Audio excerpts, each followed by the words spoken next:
29. There was not much Rodin could do. Sergio was still up in his studio, so Rodin could only focus on the lower level of rooms. He started with the food prep. Sharp blades went into one drawer, and with a bit of force he wedged it shut.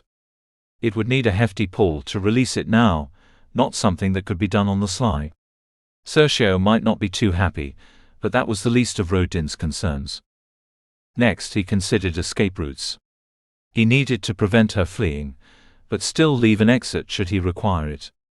He didn't want to leave Sergio alone with the assassin, but he had to consider his own life first.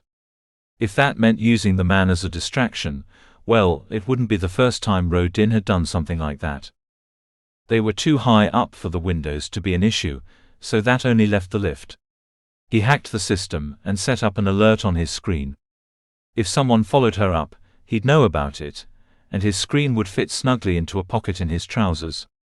If either Pasquia or Sergio commented, he could say he was expecting a message. He cursed himself as he did this. It was an action he should have taken the moment he settled in here. He'd been lulled into a false sense of security, and he'd let his guard down. If this were the districts, he'd be dead by now. The lift alert buzzed so soon, and the feed from the eye showed that Pasquia was alone. She wore a long flowing jacket, and the folds could conceal any manner of tools. Rodin turned the temperature up a few degrees. Sergio liked it warm anyway, but the heat would force her to remove that jacket. She'd have to rely only on whatever weapons she wore closer to her body. The warmth would make them both sluggish though, so he'd have to work to stay alert. Rodin took a couple of deep breaths and walked to the lift. He stopped a few paces back to one side. Pasquia faced the door, arms by her side. But Rodin, watching the feed, was alert for any movement they made, any indication she was reaching for weapons. The lift door slid open. Her hands didn't move. He forced a smile. Pasquia. So good to see you again. Please come in. She met his gaze. Thank you. I hope today is more fruitful than the last time I was here. Fruitful for whom, he didn't ask. She hesitated, and he wondered how many contracts she had fulfilled. Not that many, he'd guess. That didn't necessarily work in his favor, though. Nerves made people act irrationally, harder to predict. He took a step down the corridor, beckoning for her to follow. But he kept his head turned, his eyes on her. Can I take your jacket? Sergio does keep this place unbearably warm at times. She followed, her steps small, and when they reached the main living area she nodded, shrugging the material off her shoulders. Thank you. I didn't notice the heat last time. He took the jacket, surreptitiously running his hands over the fabric. We didn't have the luxury of clothing for most of the time. He could feel no unusual bulges, and he laid it over the back of a sofa. There is that, I suppose, she said. It would be hard for Pasquia to hide anything in her remaining clothes. Her small top was tight, barely reaching the waist of her trousers with straps over her shoulders. The trousers were too tight, with no visible pockets. On her feet she wore sandals. Without weapons she must be planning to take him by surprise. Even though he was larger, heavier, and he didn't doubt this, stronger, surprise counted for a great deal. If she was quick, a well-placed kick could bring him down. But he'd be ready. He'd never turn his back on her. Is that you, Terrell? Came Sergio's voice from studio. And do I also hear the sweet tones of our dear friend Pasquia? Please come up, both of you. I have something I'm absolutely dying to show you. Of course, Rodin answered and motioned for Pasquia to lead the way. He studied her in more detail as she climbed. Hair tied back, possible to conceal something small and sharp there, but unlikely. Thin soles on her sandals. No bulges in the back of her trousers, slight ridges showing the position of her underwear. The waistband looked elasticated, a fraction thicker than the rest of the material, thick enough to conceal cord of some kind. Strangulation, then. He definitely couldn't risk turning his back. Sergio met them both with a huge grin, arms open wide. Ah, my dear Pasquia, it's wonderful to see you again. Once again I apologize for the manner in which our last session concluded, but I hope that seeing the work in progress might go some way toward healing any rift that exists between us. Please don't worry. There is no rift. Last time, let's just put it down to my inexperience and the after effects of my recent troubles. She glanced at Rodin, but he was unable to read her expression. So kind of you. Sergio said. But please both of you come this way, come this way. I've prepared the area for viewing. He shuffled across the room. Rodin held out his hand, indicating for Paskia to follow, as he brought up the rear. He watched her, following the movements of her head. What was she checking out? Were there possibilities he had missed? No. After a quick glance round the studio, she was focused on what lay in front of them. Sergio's work area was no longer surrounded by cloth. Instead, the artist's sketches were pinned to thin wires, casting pale shadows as the sun's light beamed through the skylights. The sculpture itself was in the midst of these sketches, covered in a white cloth, a fresh one, Rodin noted, rather than the stained sheet Sergio had been using earlier. One of the sketches caught Rodin's eye. It showed two heads touching, hands at the back of each neck, fingers crooked, nails digging into flesh. Sergio had used red to highlight flowing blood. But the expressions on the faces showed no indication of pain. Rather, they showed contentment, even satisfaction. He saw Paskia's eyes passing over the images, lingering on a few, and she shuddered. That might be nerves or revulsion at what the sketches showed, but Rodin doubted either. Her reaction was all part of her act. Sergio ushered Paskia around the sculpture, away from Rodin. That was good. They were now almost opposite one another, and while Rodin appreciated having a barrier between himself and the assassin, he needed to be ready when she attacked. He shifted a half step to the left, bringing her body into view round the bulk under the cloth. Please don't let the nature of these sketches disturb you, Paskia, Sergio said. Suffering is an important aspect of this work, but I'm concerned primarily with the struggles we face within. He clapped. But I'm talking in riddles. Maybe it would be better if I allowed you to reach your own judgments. He reached out with one hand, grabbed the cloth and pulled. The clay was reddish-brown, the form initially nothing but an unformed blob. But as Rodin looked closer, shapes emerged of two figures sitting on the ground. Their arms and legs were enclosed around each other, their heads held in a similar pose to the image he had been drawn to. As the shape developed before him, he was aware that the arms and legs were tense. There was tenderness, but also anger, worry, and aggression. Paskia was looking wide-eyed, moving her head to gain different perspectives. She was the first to speak, her voice quiet and uncertain. Do they love or hate? Oh my dear, what an excellent question.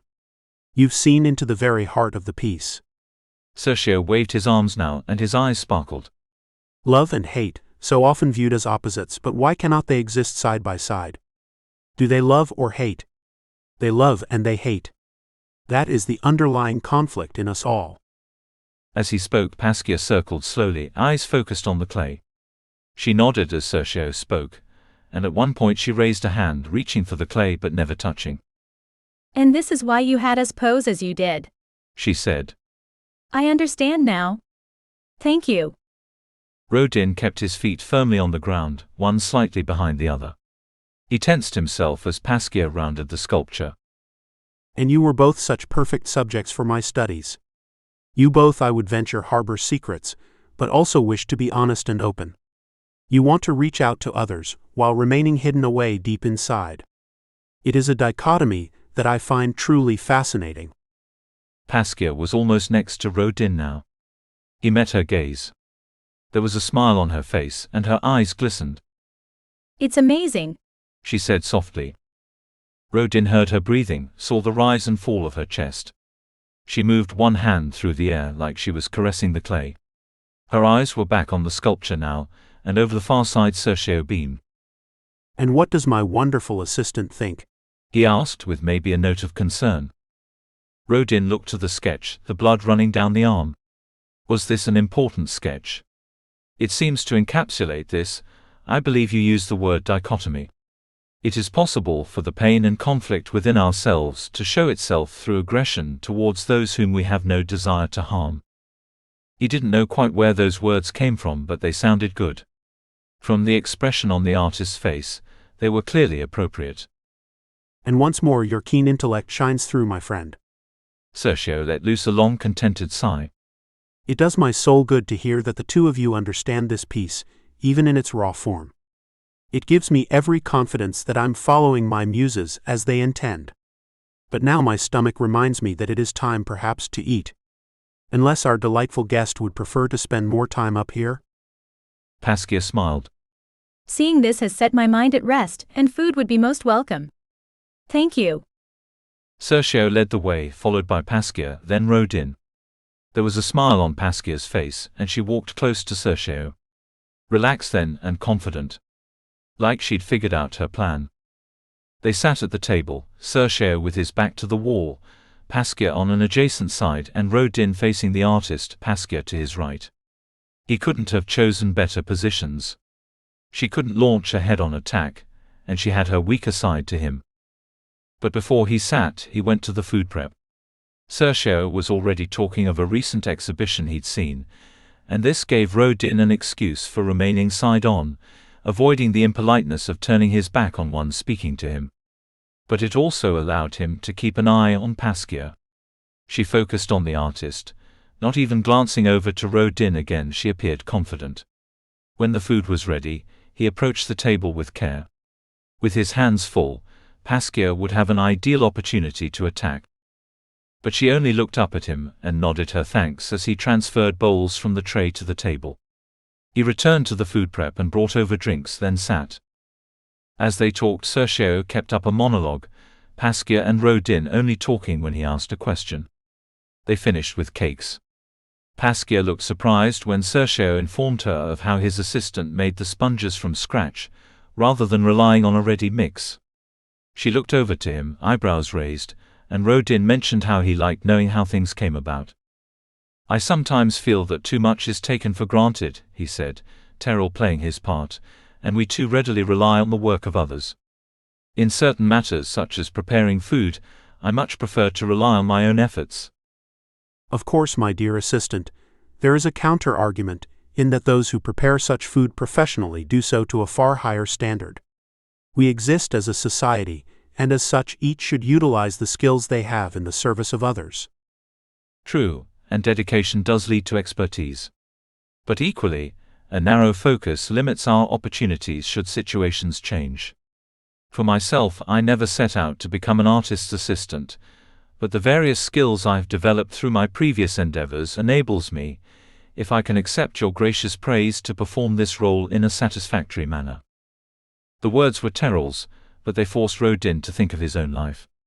Had he not painted himself into a corner, working so hard to be a top mercenary? What of his potential? That word again, the one Leopold had used. Fine sentiments, my friend, and they contain a great deal of truth. Yes, I suppose we are never sure what tomorrow will bring. We make the most of life, and yet that life may end at any moment. Rodin turned to Paskia as she said these words. He was certain there had been emphasis on the word end. Was she giving him a warning or a threat? She cast her eyes down. I'm sorry, that's too morbid a thought for such a pleasant meal. She let out a laugh.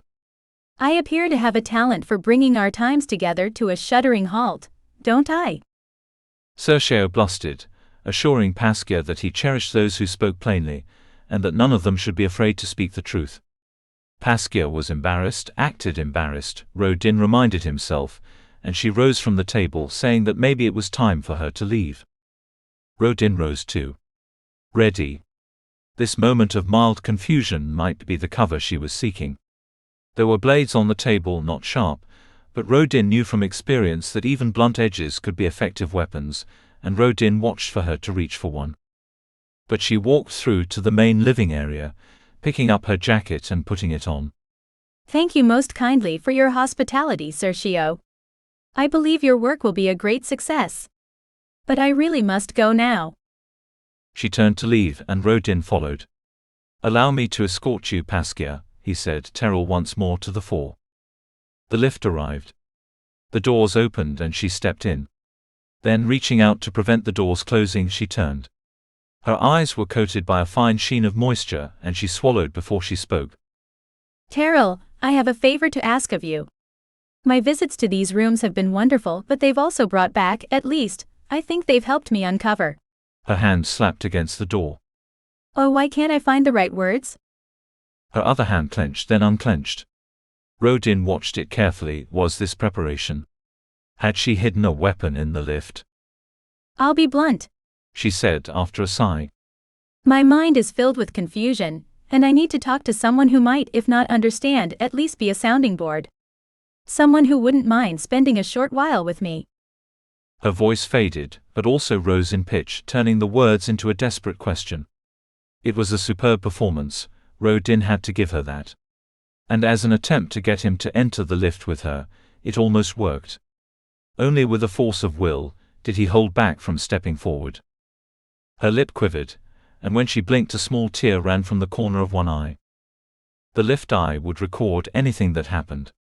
She'd be aware of this, so he doubted she'd try anything in the lift. He would be safe for a while. And if he didn't go with her, what happened next? She'd seek another opportunity to remove him. Today, Rodin was on his guard. Could he stay this alert all the time? In a crowded street, could he watch all the shadows? Of course, he was seeing Leopold this afternoon, and he could have the contract fulfilled within a few hours. But Paskia might already have contingencies in place, ones he could not fathom yet. She might strike before that meeting. There were countless places she could wait between here and Leopold's rooms, countless opportunities for an ambush. If Rodin were being lured into a trap, he would prefer to step into one he already knew about. Taking a deep breath, he followed her into the lift.